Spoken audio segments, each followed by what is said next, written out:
8 years ago, on a late autumn night in New York City, Lorraine Bell believed she was living inside the kind of love story people whisper about with softened eyes. A rising fashion designer with deep brown skin and a mind full of color, she was carrying twins, two small heartbeats growing beneath her own, and she thought her future with Andrew Parker was unshakable. Andrew, the impossibly handsome CEO of Parker Group, was known for his icy composure, but with her he melted. With her he laughed, he softened, he dreamed. Lorraine loved how his fingers would unconsciously lace through hers during meetings, how he'd rest his head against her belly and whisper, "Daddy's here," like he was promising to protect all three of them from the world. She thought nothing could ever sever the thread between them. But shadows grow where jealousy festers, and Lucy Holmes had been growing hers for years. She had known Andrew since childhood, knew his favorite cereal, his old broken wrist from baseball, the scar on his chin from a summer bike crash. In her mind, she believed this history made her entitled to his future. Lucy never admitted aloud how deeply she loved him, how she had built her entire identity around the idea of one day being Mrs. Parker. But when Andrew married Lorraine, brilliant, beautiful, luminous Lorraine, Lucy's devotion twisted into something sharp. Obsession has a way of making the whole world feel like an enemy. Lucy convinced herself that Lorraine had stolen what was rightfully hers.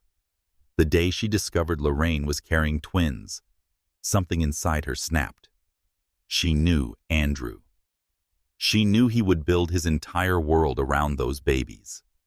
Once they were born, he would never leave Lorraine, not even in his darkest doubts. And so Lucy decided to plant those doubts herself. She hired a private investigator to fabricate photographs of Lorraine with another man. She fabricated hotel receipts, edited audio, and fed poisoned details into Andrew's already strained mind. He was battling a turbulent quarter at the company, an investment crisis, and rumors about a takeover. He wasn't sleeping, barely eating. And in that weakened state, the seed of mistrust burrowed deeper than he realized. Lorraine remembered the exact night everything shattered. She walked into Andrew's office with a sketchbook full of designs she wanted to show him. Tiny matching onesies for the twins, their initials embroidered on the sleeves. But she found him standing by the window, jaw-clenched fists trembling. He didn't look at her the way he always did. There was no warmth, no spark, not even confusion, just cold distance, as if he was staring at a stranger. When he showed her the fabricated photos and asked her why she'd betrayed him, she felt her world disintegrate. She tried to explain, but he was already too wounded to listen. Her tears only made him angrier. He walked out that night, leaving her alone with the echo of her own heartbeat and a fear she couldn't name. The stress took a toll on her pregnancy. Weeks later, contractions came too early.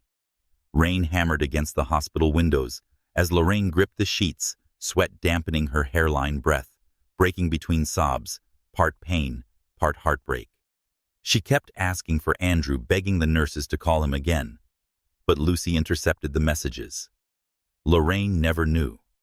Lucy had connections at that hospital, an old college friend in administration favors owed secrets shared.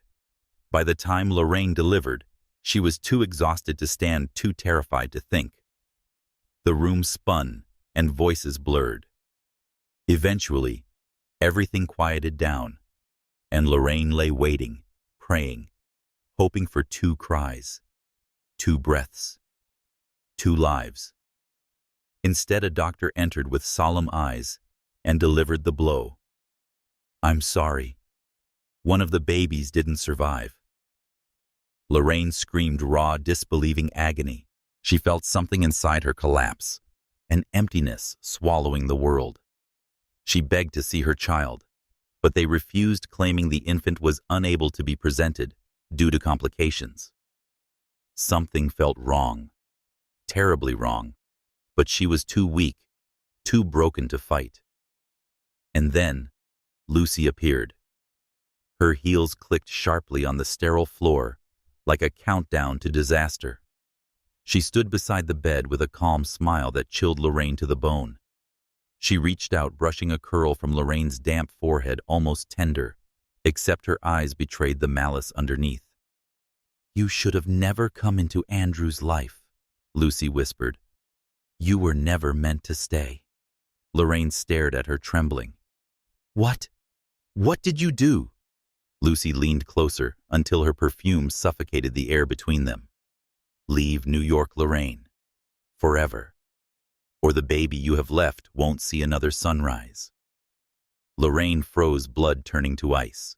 She clutched the warm, tiny bundle in her arms, her surviving son. Her whole soul screamed to protect him. Lucy straightened her coat, her voice silk but venomous. "Disappear. And if you ever come back, one child will not be enough to lose." When Lucy left the room, Lorraine broke down in silent terror. For the first time since meeting Andrew, she understood fear in its purest, most crippling form. She wasn't just a mother grieving a child she believed had died. She was a mother being hunted. Hours later, still weak and bleeding, Lorraine was forced into signing divorce papers placed at her bedside. Someone claimed Andrew had sent them, but his signature looked rushed, wrong, like he hadn't known what he was signing. She cried as she held the pen, knowing once she signed there would be no going back. But Lucy's threat echoed in her skull like a death sentence. Lorraine signed, not because she wanted to, but because a mother's love can break her in ways nothing else can. That night, under the protection of a sympathetic nurse who risked her job, Lorraine slipped out of the hospital with her newborn son, Alex. The nurse whispered that the hospital records had been altered, that only one child had been cataloged as living. Lorraine didn't know whether the second baby was truly gone or stolen, and the uncertainty carved a wound too deep for words. But she had no time to fight for the truth, not when her baby's life was in danger. With rain pouring down and the city lights blurring through her tears, Lorraine fled New York. Every breath she took felt like a knife in her chest. She stared down at Alex, tiny, warm, unaware of the storm he had just been born into. She kissed his forehead and whispered, "I'll keep you safe, even if it means losing everything else." Behind her, Andrew received the falsified paperwork stating that only one infant had survived and that Lorraine had refused to see him. He showed up at the hospital too late, yelling her name down empty hallways, clutching the swaddled newborn Chris while medical staff avoided his eyes. That moment with his son in his arms and his wife gone without a trace carved its own scar across his life. He spent months searching for her, drowning in grief and anger. But Lucy was always behind him, twisting information, feeding lies, pushing him deeper into despair.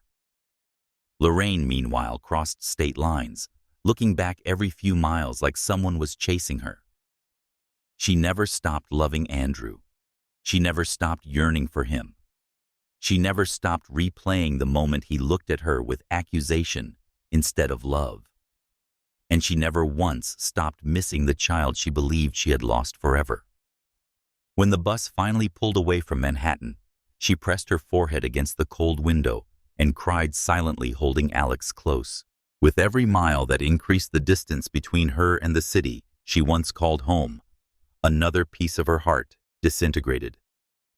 She left New York, not because she didn't love Andrew, but because she loved her children more than her own life. And somewhere in the ache of her ribs, in the trembling of her hands, in the hollow of her chest, she prayed that one day, maybe years later, when the danger had passed, fate would allow her to return. But that night, 8 years ago, all Lorraine could do was run. Run from the woman who wanted her children dead. Run from the city that betrayed her. Run from the man she still loved so fiercely it hurt to breathe. She disappeared into the dark, carrying a newborn son, a shredded heart, and the unbearable weight of a love story that had been forced to die before its time. 8 years later, Paris had polished Lorraine Bell into a woman the world admired, elegant, composed, untouchable, draped in success, the way others wore silk. Under her designer name Lori, she became a quiet phenomenon in the European fashion circuit. Yet every triumph she earned felt like it had a shadow behind it, a thin ache reaching across the ocean toward a life she'd buried and vowed never to return to. Still, she returned anyway. Not for Andrew, not for ghosts. She came back to the United States because a New York luxury brand had begged for a collaboration only she could offer, and because her son Alex, now 8, deserved to see where he was born. She told herself that was all this trip would be: work and motherhood. Nothing else. No digging, no remembering, no dangerous glances backward toward the man she once loved so deeply it nearly ruined her. So when she landed at JFK with Alex beside her, she reminded herself of every reason she had left: fear, loss, betrayal, and buried the soft but treacherous hope that still stirred in her chest whenever she thought of Andrew Parker. She didn't know fate had been holding its breath for 8 long years, waiting for the precise moment to collide her past and present in the cruelest, most breathtaking way. It happened in the most ordinary place, a Manhattan shopping mall. Lorraine had brought Alex to buy new sketchbooks. The boy had inherited her artistic eye. He sketched on anything he could find, napkins included, and she loved seeing the world through his drawings. While she discussed fabric samples over the phone with her Paris atelier, Alex wandered a few steps ahead through the bright atrium, chasing the reflection of the skylight on the polished floor. He turned a corner, then stopped so abruptly that a passerby nearly bumped into him. A man knelt on one knee not far ahead, tying the shoelace of a young boy who looked just about Alex's age. And Alex froze, because the man kneeling there, lean, tall, broad-shouldered, even in a simple white dress shirt, had the same crisp posture Alex had seen in every old photograph hidden in Lorraine's drawer. Andrew Parker. Alex had looked at those photos for years. Lorraine never spoke of him, but the longing in her eyes, the way she kept the pictures despite everything, had told Alex enough. That man was important. That man was love. And standing across from Alex now, tying the shoelace of a child who shared his same pale blue eyes, was the very man whose absence shaped Alex's entire life. Meanwhile, Andrew felt nothing unusual, just another quiet afternoon with his son Chris. He tugged the knot of the shoelace and smiled.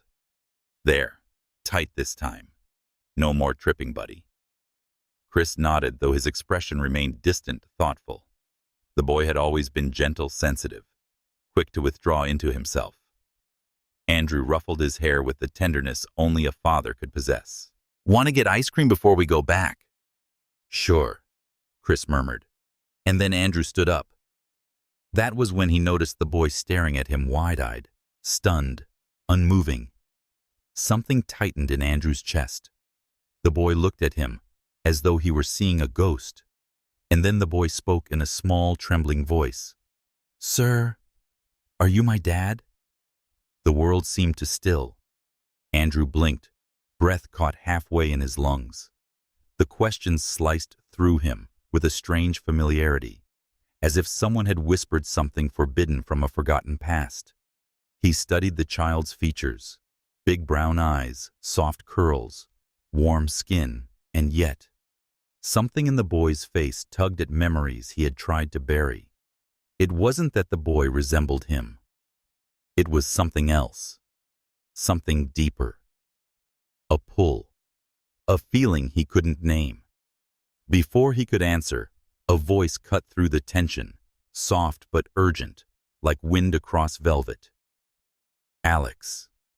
Sweetheart, don't wander off. Like Lorraine's words died. She froze as her eyes landed on Andrew. For a second, neither of them breathed. Lorraine felt the air punched out of her lungs. Andrew Parker stood less than 10 feet away.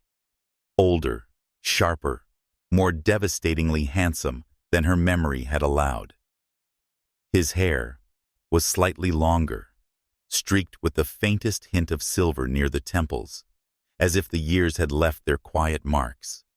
But the eyes, those blue, steady eyes, were the same ones she once woke up to every morning. The eyes she once trusted. The eyes she avoided in her dreams because they hurt too much to remember. Andrew's mind shattered in an instant. Lorraine, alive, breathing, standing in front of him with the same caramel-brown skin, the same graceful poise, the same beauty that had once drowned him. All the grief he carried the nights he searched for her, the anger, the guilt ignited with a single heartbeat. He took half a step forward, without realizing he moved. Lorraine. Her name left his mouth like a prayer, like a question he had whispered to the dark for years. Lorraine felt something inside her tremble violently. It took everything she had not to collapse, not to reach for him the way her heart demanded. She had imagined this moment 1,000 times, wondering if she'd feel hatred, fear, longing, rage. Instead, she felt undone, completely undone. She saw his gaze flick from her to Alex, back to her, then to the boy at his side, Chris, who was staring at Alex with an expression that mirrored shock and recognition. So pure, it was as if their bodies remembered each other before their minds did. Andrew turned back to her eyes filled with questions. Something raw, something dangerously close to hope. "Lorraine," he whispered again, voice rough. "You're alive." The words struck her like a blow. Because she saw it. The pain etched in him, the years carved into the lines around his mouth, the storm in his eyes. He hadn't simply moved on. He had suffered. And that realization made her heart twist painfully. But danger lived in that realization. Danger in remembering how easily Andrew Parker could break her. She swallowed, forcing her voice to remain steady. "I'm sorry. I can't. I have to go." She reached for Alex's hand, her pulse thundering. She saw Andrew's foot shift as though he wanted to follow, but hesitation shock kept him anchored. His expression was a mixture of disbelief and desperation. She knew that look. It was the same one he wore the night everything fell apart. Lorraine tightened her grip on Alex. Her fingers trembled. Her heart screamed to stay, to ask him everything she'd been forced to bury. But her fear was louder. Not fear of Andrew. Fear of losing Alex. Fear of repeating the past. Fear that Lucy's threat might still cling to the shadows around their lives. Their gazes collided one last time, hers pleading silently for him to let her leave, his begging for her not to disappear again. Then she turned. Andrew felt the ground tilt beneath him as she walked away. 8 years of silence. 8 years of unanswered questions. 8 years of raising a son alone, never understanding why the woman he loved more than anything had abandoned him. And now, she was here. Close enough to touch. Close enough to destroy him all over again. His hand unconsciously reached out, a gesture so instinctive he didn't notice it until she disappeared into the crowd. Lorraine didn't look back. She couldn't. If she did, she feared her heart might betray her legs, and she'd run straight into the arms she'd been craving for 8 long, empty years. Alex glanced up at her, confused. "Mom? Was that—" "No," she said too quickly. Wrong person. But Alex heard the tremble she tried to hide. Meanwhile, Andrew stood frozen in the center of the mall, a storm gathering behind his ribs. Chris tugged his sleeve gently. "Dad, who was that lady? Why do you look like that?" Andrew swallowed hard. "Someone I thought I lost a long time ago." But even as he said it, he felt something he hadn't felt in years. A pulse, a beat, a spark of life returning to a heart that had been silent for far too long. Lorraine Bell was alive, and destiny clearly wasn't finished with them yet. Lorraine Bell had always believed she was a woman who could control her fate, shape her future, and choose her own direction. But when she walked into the towering glass lobby of the Manhattan design firm, she had applied to her portfolio, polished her expression calm. She could never have predicted that her past had already arrived ahead of her, waiting like a storm behind the highest office door.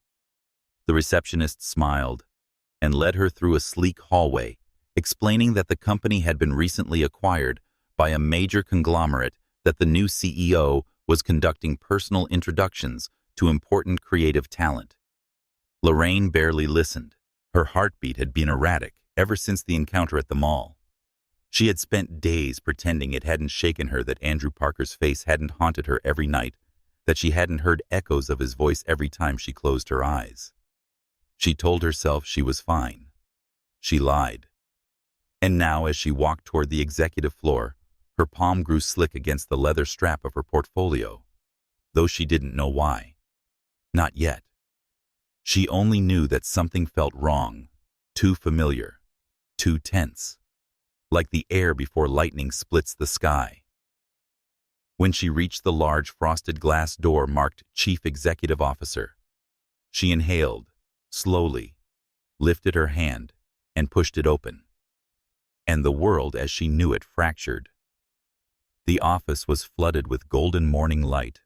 Floor-to-ceiling windows overlooked the skyline, the sun casting a soft glow over the city. And there, standing with his back to her, one hand braced against the glass, the other in his pocket like he was holding himself together, was Andrew Parker. Lorraine's lungs seized. For a moment she wondered if she was imagining him, if her mind had conjured his silhouette out of longing or fear.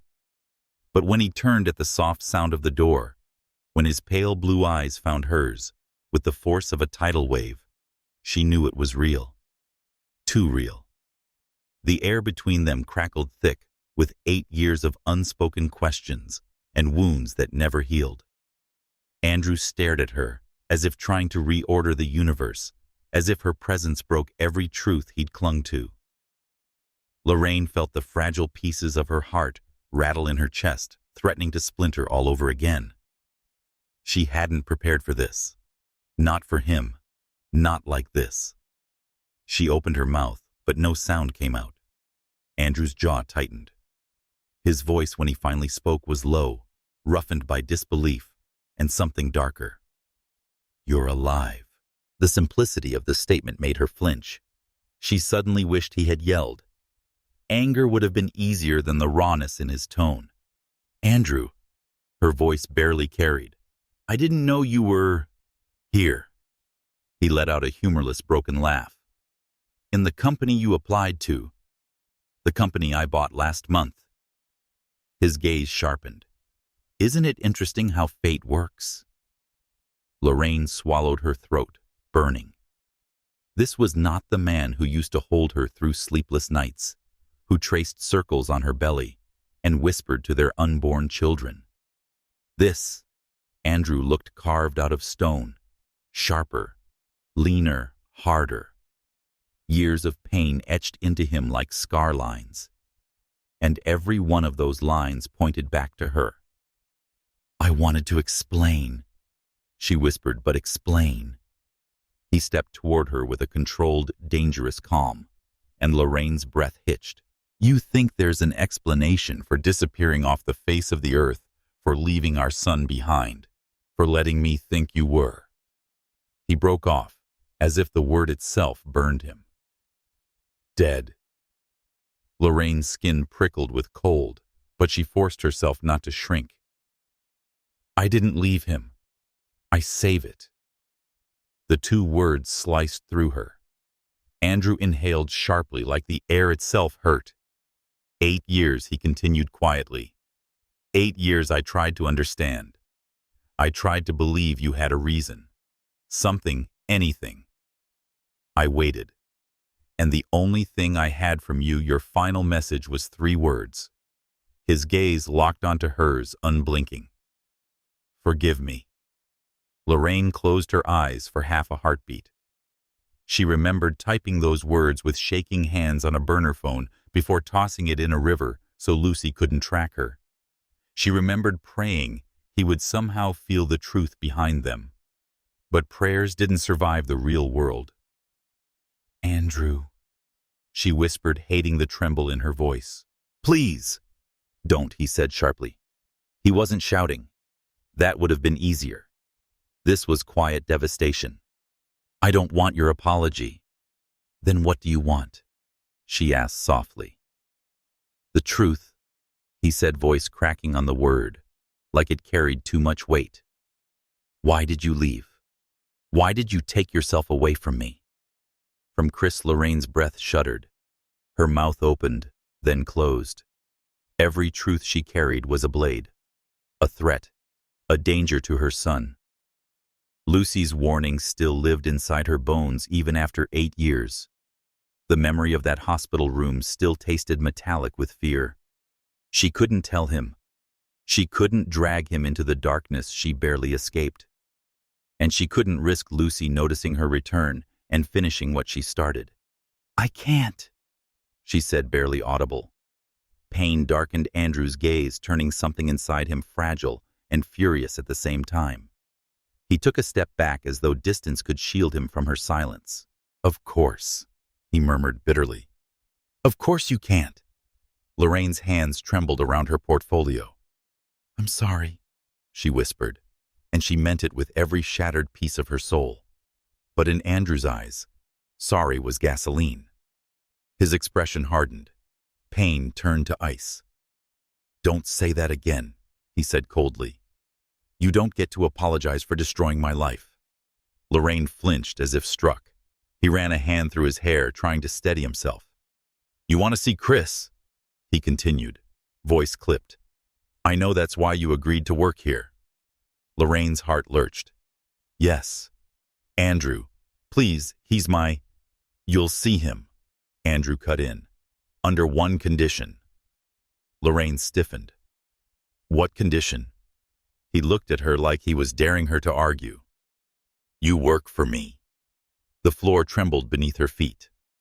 "Work for you as my personal assistant." He clarified each word, sharpening the humiliation. "You'll follow my schedule handle. My communications accompany me to every relevant meeting. It's perfect, isn't it? You'll be close enough to see Chris."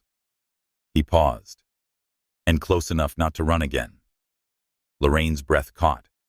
"You can't force me, I can," he said softly. "And I am. It's this or nothing.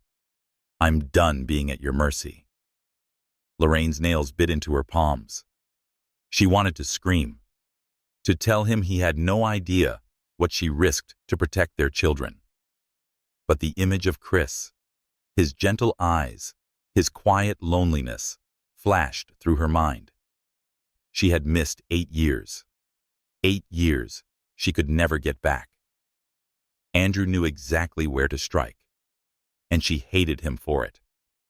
Hated how easily he could reopen every wound. But she hated losing Chris more, so she lifted her chin and forced herself to meet his gaze. "Fine," she whispered. "I'll take the job." Andrew's eyes flickered. Not triumph, not satisfaction. Something else. Something wounded. But he turned away before she could decipher it. "Good," he said curtly. "Report to my office tomorrow morning. 7 sharp." Lorraine nodded stiffly and turned toward the door, her legs wooden. She didn't see the shadow in the hallway. Didn't see Lucy Holmes standing just out of sight, one hand clasped to her chest, lips slowly curling into a serpentine smile. Lucy had come to deliver paperwork for the acquisition, but the moment she saw Lorraine step into Andrew's office, her world froze. And now, as she watched Lorraine walk out with red eyes and trembling hands, Lucy's smile grew razor-sharp. "Back from the dead, are you?" she whispered to herself. "Let's see how long you survive this time." The door closed behind Lorraine, the soft click echoing like a warning across her spine. Inside the office, Andrew's facade cracked for a fleeting second. He gripped the edge of his desk knuckles white, because seeing her alive felt like surfacing after drowning, painful, disorienting, miraculous. Because hearing her silence hurt more than her disappearance. Because the empty space she left in his bed 8 years ago suddenly felt fresh and gaping. And because even now, even angry, even betrayed part of him still loved her. A part he wished he could kill. He straightened, forcing his heart back behind its cage. Tomorrow she would work under him. Tomorrow the past would bleed into the present. Tomorrow truths buried for 8 years would tighten their noose. And neither of them was ready. Alex Bell had always sensed something missing, an invisible thread tugging at him, whenever his mother looked out a window too long, or when she paused mid-sentence, as though hearing an echo from another lifetime. He never understood why Lorraine's smile sometimes faltered at the edges, or why she clutched a faded photograph hidden in her dresser when she thought he was asleep. But when he saw Chris Parker, saw the same curls, the same eyes, the same shape of jaw, he understood everything at once. It didn't surprise him. It felt like remembering rather than discovering. Chris, on the other hand, stood frozen the moment their eyes met in the hallway of the Parker building, after Lorraine's first day working under Andrew's brutal command. The boys exchanged a long, wide-eyed stare, as if looking into a mirror that reflected not their appearance, but their missing halves. Chris blinked first, his voice trembling with a mixture of wonder and confusion. "You look like me." Alex shrugged softly, though his chest ached with a relief he never knew he wanted. "Guess we're supposed to." And that was how the truth settled inside them. Not loud, not dramatic, but with the strange quiet certainty that some things in life simply were. That same afternoon, while the adults were buried in tension too thick to breathe through, the twins found themselves alone in the playroom Andrew had renovated for Chris. Bookshelves filled with novels he rarely read. Toys arranged neatly because he rarely touched them. Alex wandered to a shelf, while Chris sat on the rug, fidgeting with the hem of his shirt. Silence pressed between them until Alex finally whispered, "Mom always said my brother was brave." Chris looked up sharply, his voice cracked. "I don't remember her." Alex's chest tightened. He stepped closer, lowering his voice, like sharing a sacred secret. "She never forgot you."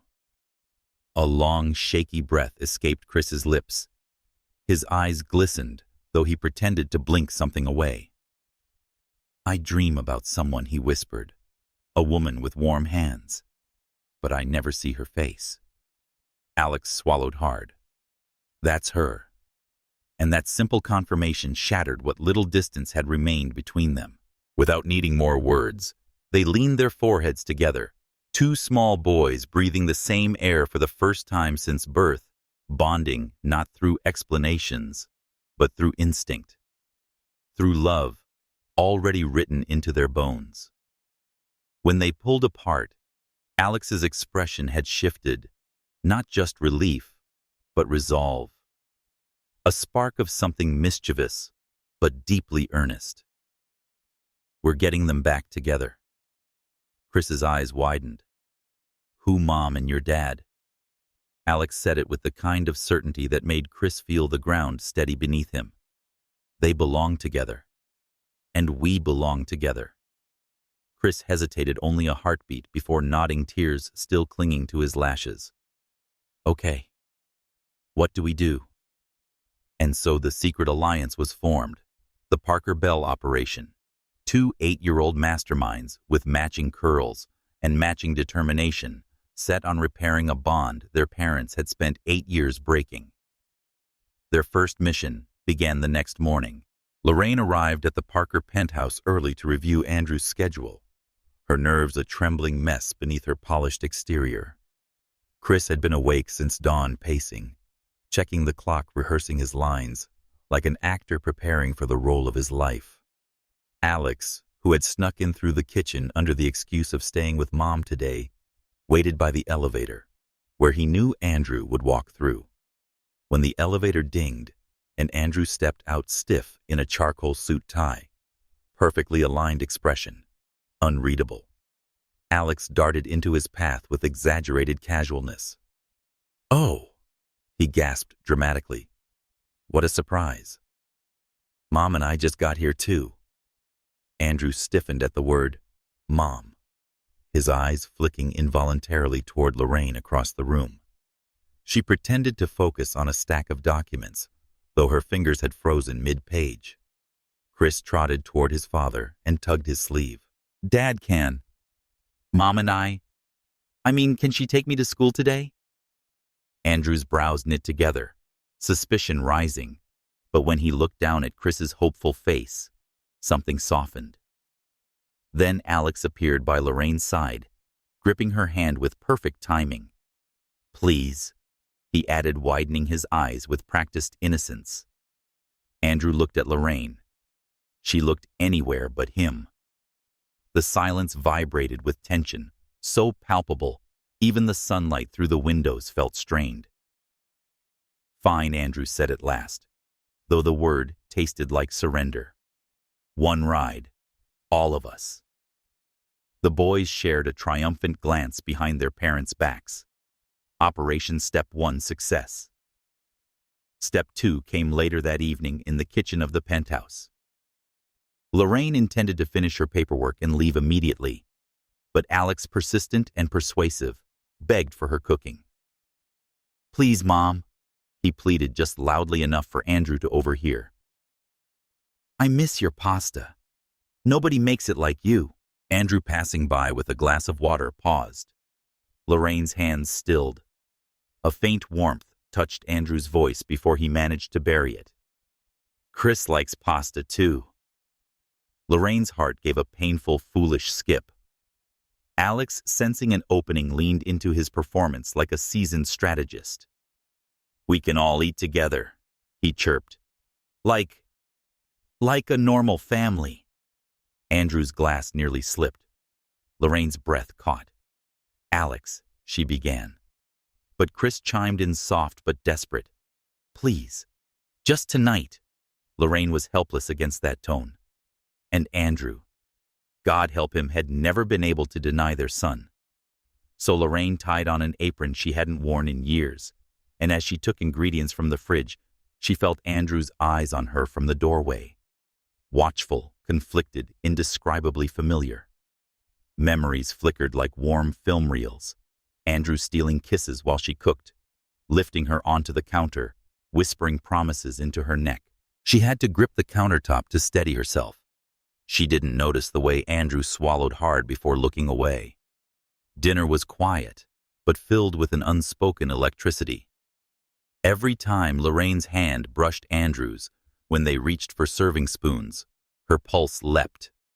Every time she laughed softly at something the boys said, Andrew's chest tightened painfully because he remembered that laugh.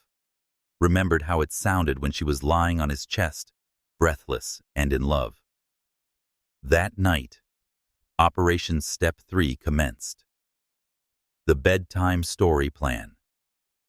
Alex slipped into Chris's room right before bedtime and whispered the script they'd practiced. Lorraine agreed to read Chris a story she would never refuse, something so innocent. But the real magic happened when Chris tugged Andrew's sleeve just as he walked by the door. "Dad," he said, voice trembling with perfectly crafted fear. "I'm scared tonight. Can you stay for the story?" He glanced sideways at Alex, who mouthed, "Go." Andrew hesitated at the doorway. Lorraine sat on the edge of Chris's bed, book open in her lap, her soft curls dipping forward as she read. The lamplight painted her skin in warm gold. She looked achingly beautiful, vulnerable, real. Andrew's heart tightened in his chest. 1,000 memories surged at once, her fingers tangled in his hair, their whispered promises the night she vanished from his world. Lorraine looked up, startled when she realized he was entering the room. "You don't have to," he asked. Andrew said quietly, voice too low for anything but truth. Chris tugged harder. "Please." Lorraine sighed, shifting slightly. Andrew sat on the opposite side of the bed. The space between them was barely the width of a pillow, close enough to hear her breath, close enough to smell the faint vanilla of her perfume. Too close. Lorraine tried to focus on the words on the page, but her voice trembled. She could feel heat rolling off Andrew's body, could feel the weight of his gaze drifting to her every few seconds, could feel her own heartbeat pounding in her ears. Andrew tried not to stare, but she was right there, just inches away, close enough to touch, close enough to break him again.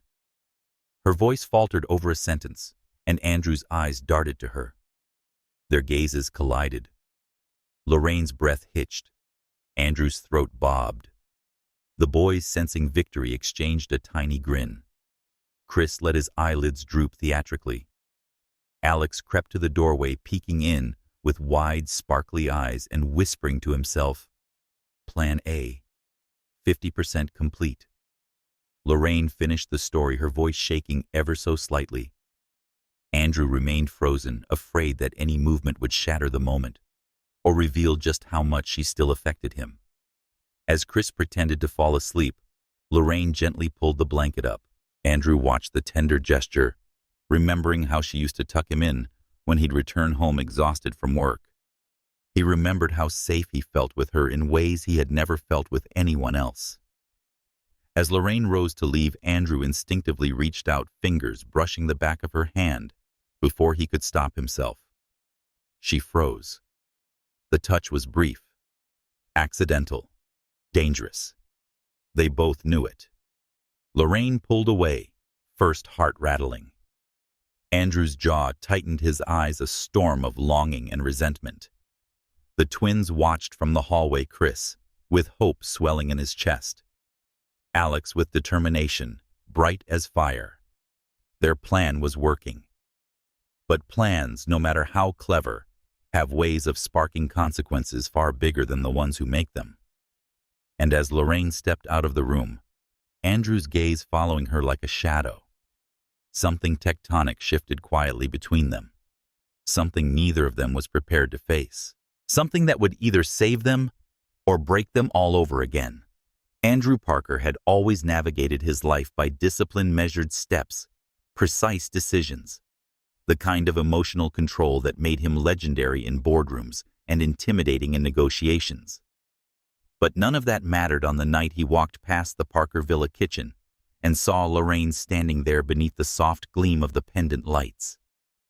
She wore one of the villa's aprons, tied loosely around her waist. Her curls gathered into a half-up twist that let a few unruly strands spill down her shoulders. Her back was turned as she leaned over the marble counter, tasting a simmering sauce with a wooden spoon, humming under her breath, a sound he hadn't heard in 8 years yet recognized instantly. It hit him like a punch to the chest.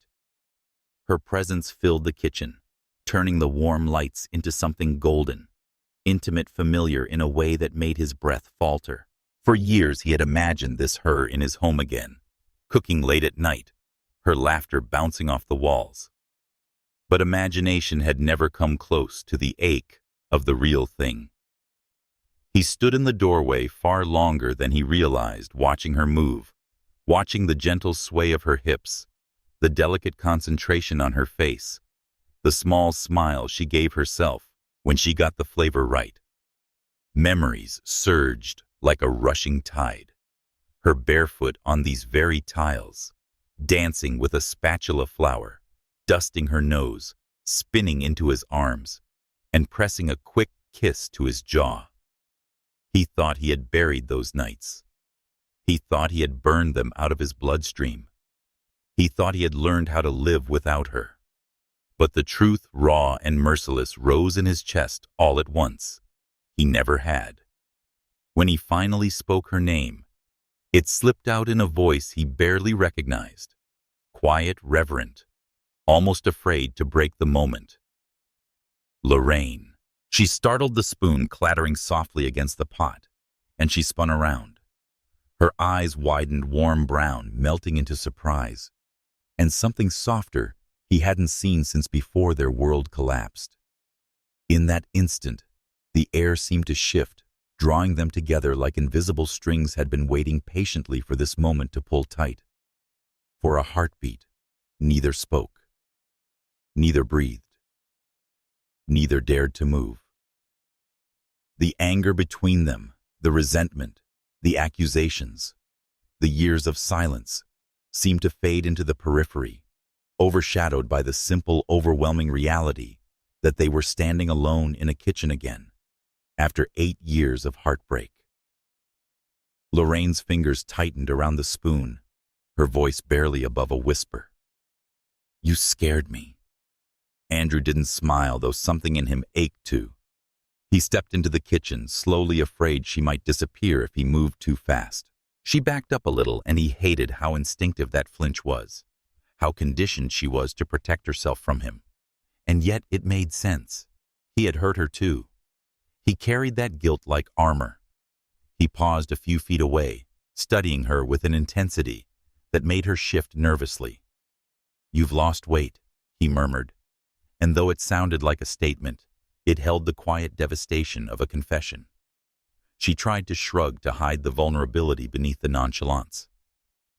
"Single mothers don't exactly get much sleep." The words struck him deeper than she intended. His jaw tightened, the muscle ticking, as he swallowed the guilt rising in his throat. "Lorraine." She looked down, unable to hold his gaze. "It's fine." "It's not," he said, voice rough. "You shouldn't have had to do this alone."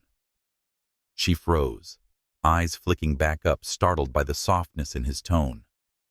There was no accusation tonight, no ice, just a weariness and longing that made her heart shake. The sauce behind her bubbled quietly, perfuming the air with basil and garlic. But Lorraine barely noticed. All she could focus on was Andrew stepping closer, closing the gap that had once felt infinite. She could feel the heat of him before he touched her, subtle, familiar, terrifying. Andrew lifted a hand, hesitated for a single breath, as if asking permission, without words, then gently took her wrist.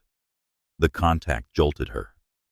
His fingers were warm, careful, completely at odds with the man who had barked orders at her just days ago. Slowly, deliberately, he brought her hand to his chest and pressed her palm against the steady thrum beneath his ribs. Lorraine's breath caught as her skin met the warmth of him through his shirt. His heartbeat was strong, unsteady, too fast, like touching her had awakened something he couldn't restrain. He held her there, not trapping her, but grounding her, giving her the choice to pull away. She didn't. In a low voice, thick with emotion, Andrew whispered, "No matter what happened, my heart never forgot this." Lorraine felt heat flood her cheeks. She should have pulled away. She should have stepped back, reclaimed her distance, her safety, her sanity. But she couldn't. Her fingers curled against his chest with the smallest tremor, and that tiny movement sent a shockwave through both of them. It was too much, too close, too dangerous. She wrenched her hand back gently, almost clumsily, stepping away, as if trying to catch her breath. "Andrew, we can't." He studied the panic in her eyes, the faint tremble in her lips. Why, he asked softly, but there was steel beneath the softness, an unspoken demand for the truth she kept refusing him. Lorraine turned away, gripping the edge of the counter, trying to steady herself. "Because this is how it starts," she whispered. "This is how I fall for you all over again." The admission slipped out before she could stop it. Andrew's breath stopped. She squeezed her eyes shut, hating herself for letting the words escape, hating how exposed she suddenly felt. "Lorraine." His voice was different now, gentler, deeper, tinged with awe. "Look at me." She shook her head. "I can't." Andrew stepped behind her, not touching her this time, but close enough that she felt the warmth of his body like a gravitational pull. "I want to understand," he murmured. "I want to know why you're still afraid of me." Lorraine opened her eyes, staring at the reflection of the two of them in the darkened window. The distance between them deceptive, because emotionally, They stood on opposite cliffs, separated by years of pain. Because she whispered, "You hurt me more than anyone ever has, and I hurt you more than I ever meant to." A long, heavy silence settled over the kitchen. Andrew's throat tightened. "But we're not the same people we were 8 years ago." "Exactly," she replied, turning slightly to look at him. "And that scares me too. Because if we let this happen again, if everything falls apart again," her voice broke, "I don't know if I'll survive it this time." Andrew exhaled shakily, the weight of her words crushing him. "I won't let it fall apart," he said almost to himself. "Not again." But Lorraine shook her head, tears shimmering in her lashes, though she blinked them back quickly. "You can't promise that. Neither of us can." Andrew took a slow step closer, closing half the distance, but not touching her. The restraint cost him everything. "Then, let me try." Lorraine's breath faltered. "Andrew, let me try." He repeated a plea hidden beneath the command. "Let me earn you back." She looked away, pulse racing painfully, torn between the gravity pulling her toward him and the fear fighting to hold her back. He watched her battle herself, his own heart twisting with a familiar helplessness. She was the only woman he had ever loved fiercely, recklessly, irrevocably, and she was slipping through his fingers again. Before she could answer, the timer on the stove beeped sharply, breaking the moment like a stone thrown through glass. Lorraine startled and hurried to turn off the heat, grateful for the interruption, though her chest felt tight with unresolved tension. Andrew remained where he stood, watching her with a storm brewing in his eyes, longing, frustration, hope, fear. Everything he had kept buried for 8 years simmered dangerously close to the surface. Lorraine stirred the sauce, her hands unsteady, her mind screaming for clarity she didn't have.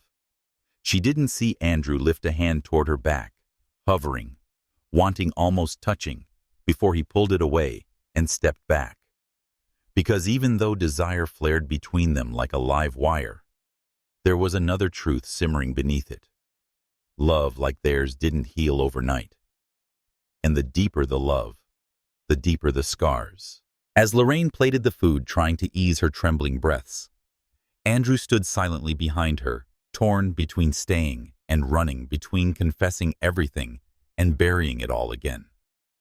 In the end, he simply whispered her name, soft, aching, reverent, before walking out of the kitchen, leaving her alone with the scent of basil, the warmth of his touch lingering on her skin, and a heart that had just woken up after 8 long, lonely years. It happened on a quiet afternoon, the kind of silence that usually settled over the Parker estate, only when something momentous was about to break. Andrew had returned early from a meeting, his mind preoccupied with the memory of Lorraine's trembling hand against his chest the night before. He kept replaying her words, her fear, the way she looked at him, like he was both her greatest longing and her most dangerous mistake. His heart was still raw when he opened the front door and heard 2 voices, small, frantic, trembling. Alex and Chris stood at the base of the staircase, whispering furiously in the way children do when they're trying to stop a disaster neither of them fully understands. When they saw Andrew, they froze. 2 identical pairs of eyes widened. 2 small chests rose and fell too quickly. And in that suspended second, something ancient and instinctive settled inside Andrew's gut, a truth he hadn't yet allowed himself to articulate. "Why are there 2 of you?" He asked, the question forming before he could stop it, as if pulled from the deepest corner of his subconscious. Alex's chin trembled. Chris took a tiny step closer to his brother, protective in a way that twisted Andrew's heart painfully. The boys exchanged a terrified look.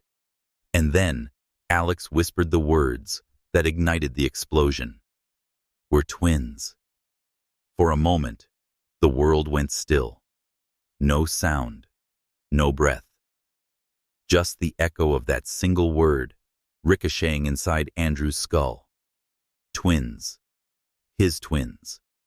Lorraine had given birth to 2 sons. 2. For 8 years, he had held just one, raised just one, loved just one, believing the other had died, while the second child had been alive, breathing somewhere without him, without a father, without his protection, without his love.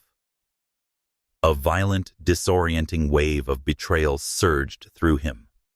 His voice dropped to a dangerous whisper. "So she hid you." Alex flinched as though struck, but before Andrew could say another word, Chris moved, stepping between him and Alex with both arms spread, small body, trembling but unwavering. "Don't blame Mom."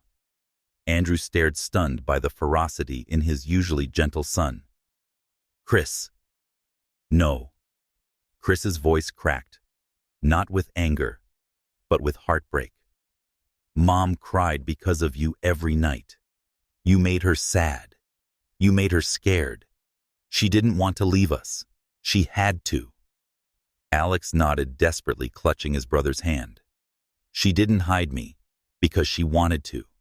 She hid me because she had no choice. She was protecting us." The words were knives. Small, honest knives plunged straight into Andrew's chest. "You don't know what you're saying," he forced out, though. His voice lacked conviction. But Chris shook his head, tears spilling down his cheeks. "I know. I heard Mom cry. I heard her say your name in her sleep. She missed you. She missed me. She missed everything." Alex squeezed Chris's fingers harder. "When she thought no one was watching, she took out your picture. She kept it in her wallet all these years." The boy's voices, fragile and earnest, fell on Andrew like blows he didn't know how to absorb. His vision blurred at the edges. Everything he thought he knew, everything he had used to justify his anger, slipped through his fingers like sand. He tried to speak, but Chris beat him to it, his voice breaking in the most devastating way. "You're the one who made Mom hurt, not the other way around." Andrew staggered back a step, breath, strangled chest tightening unbearably. The accusation, truthful in ways he hadn't yet understood, cut deeper than any words Lorraine had ever thrown at him. He wanted to deny it. He wanted to defend himself. But the boy's tears were not lies. They were lived experience, raw, unfiltered, pure. And they left him with nowhere to hide. Before he could gather himself, a woman's voice called from outside the villa. "Andrew Parker." It was Maya Thompson, Lorraine's closest friend from Paris. The woman Andrew had never met, but had heard about in passing. She looked determined, furious, and heartbreakingly sad as she approached the doorway. "We need to talk," she said, without greeting, without pleasantries, without anything except urgency, sharpened by long-kept truths. Andrew stared at her, shaken. About what? Maya looked at the twins, then back at him, judgment in her glare. About why Lorraine ran. About what you never knew. About Lucy Holmes. The name hit Andrew like a punch. His jaw clenched. "Lucy." "Yes," Maya snapped. "Lucy. The woman who poisoned everything." She stepped inside, closing the door behind her, as though sealing the conversation from the world. "I didn't want to get involved. Lorraine begged me not to. She said you didn't need to know. But after seeing what's happening," Maya's voice broke, "I can't stay out of it anymore." Andrew felt the floor shift beneath him. "What are you talking about?" Maya inhaled shakily, and then the truth began pouring from her in a single devastating wave. She told him everything. The faked photos, the hospital manipulation, the lie about one baby dying, the forced divorce papers, the threats on Lorraine's life, the terror Lorraine fled from, the burden she carried alone, the years she spent crying for the man she loved but couldn't risk returning to.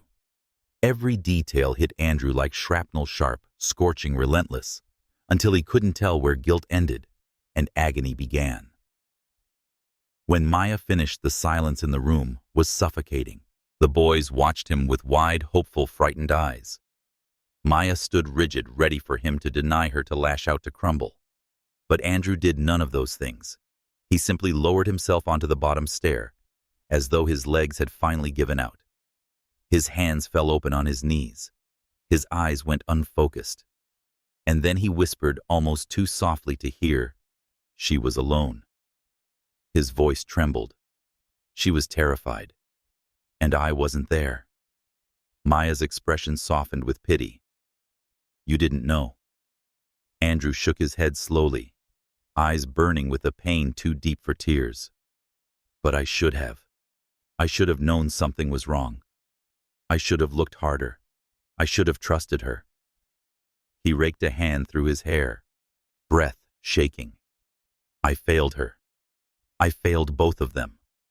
Alex took a timid step forward. "You can fix it." Chris nodded, hopeful and terrified. "If you want to." Andrew looked up at his son's two halves of a broken story, and something inside him cracked open. Not just pain, not just regret. Love. A fierce, protective, all-consuming love that had been waiting 8 years to ignite fully. Slowly he rose to his feet. His voice was low, thick with everything he could no longer hide.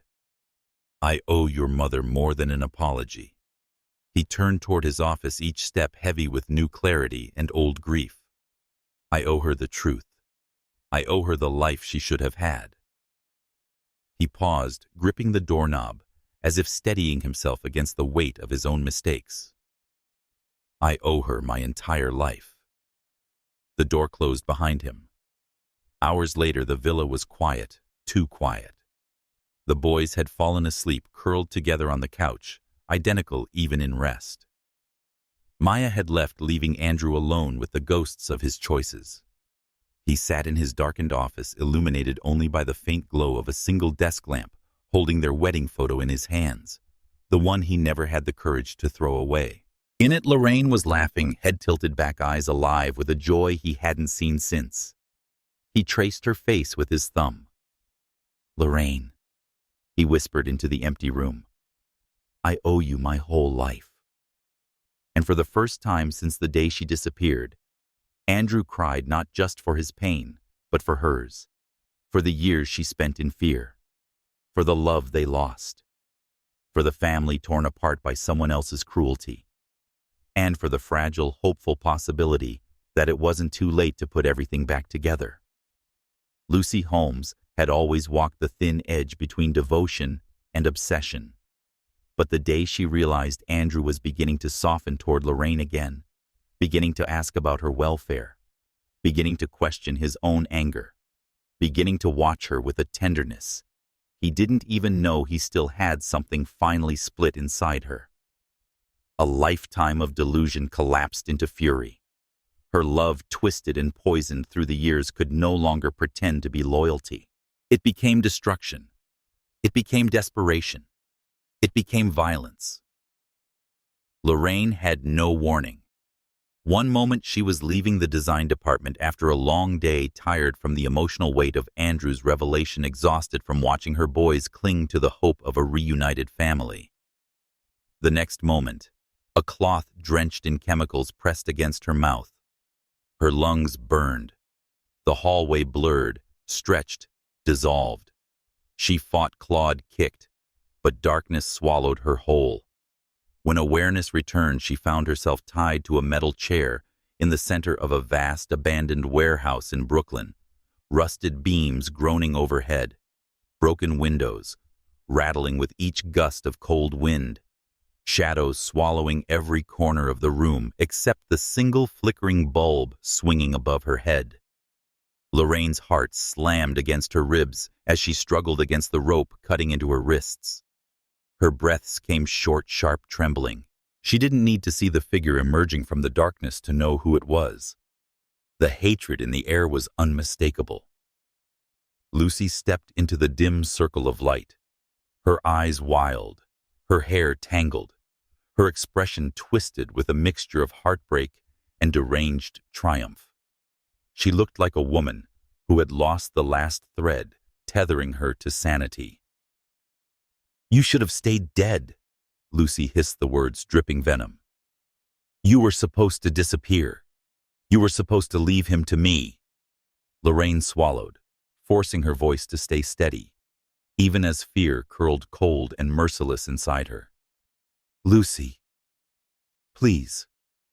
You don't want to do this." "I don't." Lucy laughed high, sharp, unhinged. "You think you know what I want. You think you know anything about what I endured. I waited my whole life for him. My whole damn life.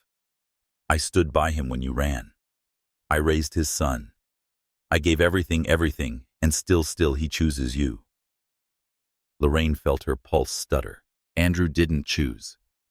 "He did," Lucy snapped, stepping closer, her shadow merging with Lorraine's. "He's been different ever since you came back. Softer. Kinder. He looks at you like you're the only woman to ever exist. He never looked at me that way, not once. Not even when I did everything he needed. Not even 8 years ago, when I saved him from marrying the wrong woman." Lorraine's breath snagged. Saved him. Lucy's smile stretched too wide. "Yes. Saved him. He doesn't remember the details, of course. He was drugged. Disoriented. Vulnerable. That was the night before the wedding. You never knew that, did you? He was mine first. Then you stole him." Lorraine's stomach twisted, not because she believed Lucy, but because she believed Andrew didn't know. "He was never yours," Lorraine whispered. Lucy's face hardened with something close to madness. "He should have been." She lunged forward, grabbing Lorraine's chin with bruising force. "Say it," she snarled. "Say, he should have been mine."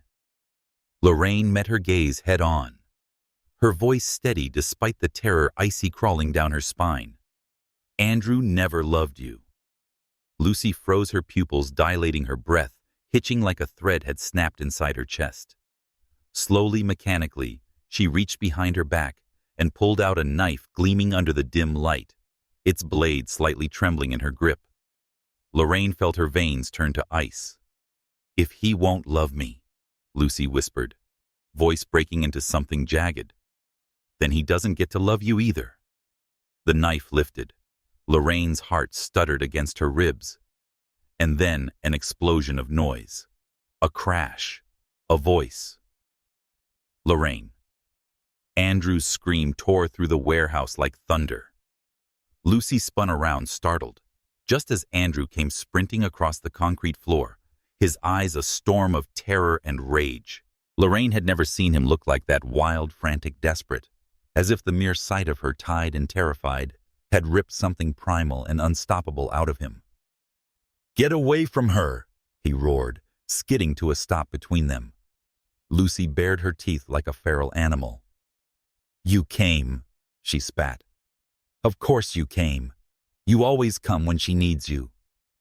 "Put the knife down," Andrew demanded, voice dangerously calm, even as his chest heaved. Lucy's laugh was high and broken. "Why?" "So you can run back into her arms, so you can pretend you didn't waste 8 years on me."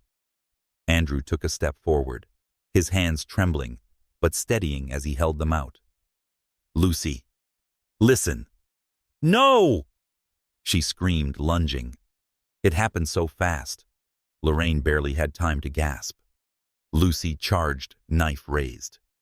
Lorraine cried out, struggling against her restraints. And Andrew, without hesitation, without a second thought, threw himself between them. The blade plunged into his shoulder with a sickening metallic thud. Time fractured. Andrew staggered, breath punched from his lungs, blood blooming rapidly across his white shirt, like a spreading sunset. Lorraine screamed his name, her voice tearing itself apart. Lucy stumbled back, horrified by her own act, but Andrew didn't even look at her. His world had narrowed to one person, the woman he had spent 8 years losing in his nightmares. He turned toward Lorraine, his knees buckling, and collapsed against her, his uninjured arm wrapping around her protectively, as if even in pain he refused to let harm reach her. Andrew. God. Andrew, Lorraine sobbed, her fingers desperately trying to hold him together, her tears falling warm on his cheek. He winced, swallowing a groan, but then he smiled, weak-pained, but heartbreakingly tender. "I'm sorry," he whispered, each word soaked in agony and love. "I'm so sorry. Don't be scared. I'm here." Lorraine cried harder, her forehead pressed to his. "Don't die. Don't you dare die. I can't lose you again. Not again." Andrew exhaled a shaky breath, his voice barely audible. "If this is what it costs to keep you safe." His fingers lightly brushed her cheek. "I'd pay it 1,000 times." Then his body sagged, his weight collapsing heavily against her. Lorraine screamed for help, her cries raw, frantic, echoing against cold metal and empty walls. Security forces stormed in seconds later, sirens shouting heavy boots. Lucy was tackled to the ground, her screams dissolving into hysterical sobs. Lorraine barely heard it. All she saw was Andrew's face, pale, sweating eyes struggling to stay open. "Stay with me," she pleaded, brushing his hair back with trembling fingers. "You stay right here. You hear me? You stay." Andrew blinked slowly, as if trying to memorize her face. "Lorraine," he breathed. You're worth everything." His eyes fluttered. Panic shot through Lorraine like fire. The medics finally reached them, cutting the ropes, lifting Andrew from her arms. Lorraine held onto his hand until the last possible second before they pulled him away on the stretcher, his blood staining her palms like a mark of everything they had endured, everything they still had to survive. As the ambulance doors slammed shut and the sirens wailed into the night, Lorraine's knees buckled. She collapsed against the cold concrete floor of the warehouse, covered in Andrew's blood, shaking violently, praying with everything left inside her that she hadn't just watched the man she still loved disappear from her life again, this time for good. The hospital room was quiet, in that fragile early morning way, the kind of silence that comes after chaos, when the world seems to hold its breath. Soft light seeped through the blinds, washing everything in a pale glow. Machines hummed steadily. The faint scent of antiseptic lingered in the air. And on the narrow bed, Andrew Parker finally stirred.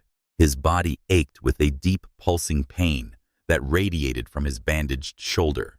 But that wasn't what pulled him into consciousness. It was warmth. Lorraine's warmth. He blinked slowly, vision sharpening, and the first thing he saw was her curled over the side of the bed, her cheek resting on the back of his hand, as if she had fallen asleep mid-prayer. Her fingers were locked around his knuckles, white, as though even in sleep she feared he might slip away. Strands of her curls brushed against his skin, and her lashes were wet, as if she had cried long after he passed out. Andrew's chest tightened, not from injury, but from a fierce, overwhelming tenderness that hurt in an entirely different way. He lifted his free hand, the one not bound in tubes and tape, and brushed his fingertips gently along her jaw. "Lorraine." His voice was hoarse, weak, but the moment her name left his lips, she jolted awake as if pulled from underwater. Her head shot up, eyes wide, disoriented, then overflowing with emotion when she realized he was looking at her. "Andrew," she breathed, her voice breaking on the single word. She surged forward, both hands framing his face, as tears spilled down her cheeks in a torrent she didn't bother to hide. "You're awake. God, you're awake. I was so scared."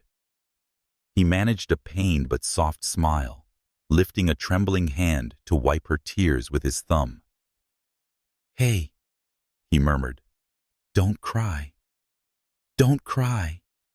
She repeated, half laughing, half sobbing, as she leaned her forehead against his. You almost died. You jumped in front of a knife for me. You think I can just not cry?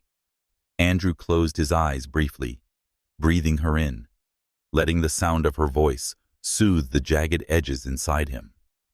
When he opened them again, she was still there, closer than breath, her eyes shining with a love she had tried so hard to bury.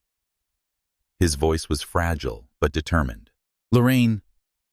She cupped his cheek as if afraid he would vanish. Yes. He swallowed, his heart hammering weakly but fiercely. You promised me a chance, he whispered, searching her face. Is that still valid? For a moment, she simply stared at him, at the bandages, at the bruises, at the man who had taken a blade meant for her. And then something inside her broke open. She threw her arms around him, mindful of his wound, but unable to stop herself from collapsing against his chest. Yes, she cried, clutching him with trembling hands. Yes, it's still valid. I'm not going anywhere. I don't want to leave you anymore. He exhaled shakily, burying his face in her hair, and for the first time in 8 long years, he allowed himself to believe he hadn't lost her forever. When she finally pulled back, wiping her cheeks with the heel of her hand, Andrew reached under his pillow with his good arm. Lorraine frowned as he struggled slightly, and then her breath caught when she saw what he held. A small velvet box, faded around the edges, soft from years of being opened and closed. He flipped the lid. Inside lay a simple, elegant gold band, their wedding ring, the one she thought she'd lost, the one he never stopped keeping, never stopped needing. He held it between his fingers, his hand trembling as he lifted it toward her. I kept this, he said softly, in my safe, every day, every year. Even when I told myself I hated you, even when I tried to move on, even when I convinced myself you were gone forever. Lorraine's throat tightened painfully. Andrew.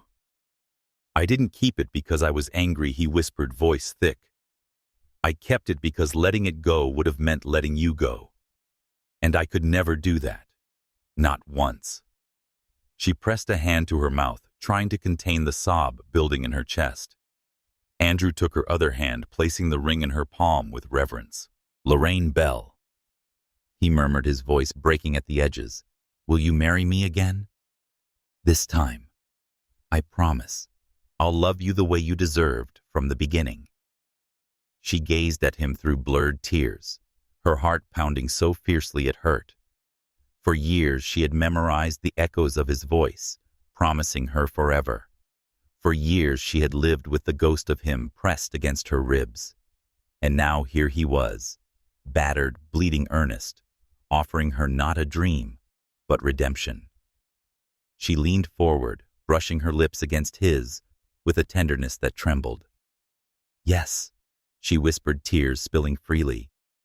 Yes, Andrew. And this time, you're not allowed to let go of me. Before Andrew could say another word, the door burst open with a loud bang. Daddy, Mommy. Alex and Chris sprinted into the room like 2 rockets, with identical curls bouncing behind them. The nurse tried to stop them, but the boys wriggled past her with the determination of wild kittens. They climbed onto the bed carefully but urgently and flung themselves against Andrew and Lorraine. You're alive, Alex said breathlessly. We were so scared. Does your shoulder still hurt? Chris asked, eyes wide with concern.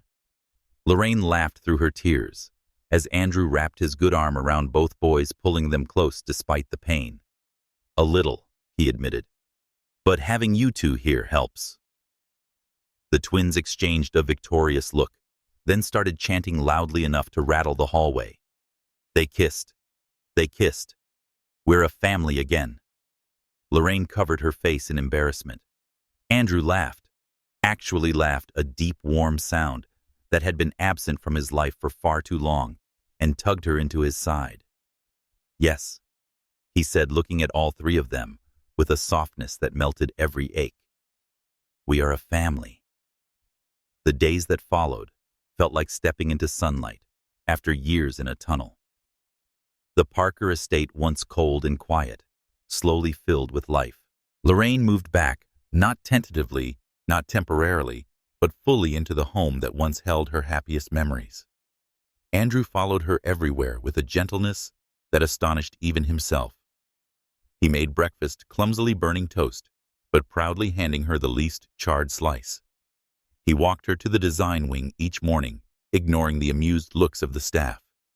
He took time off work to heal, but mostly to be near her, to relearn how to love her, to make up for 8 years in 1,000 small ways.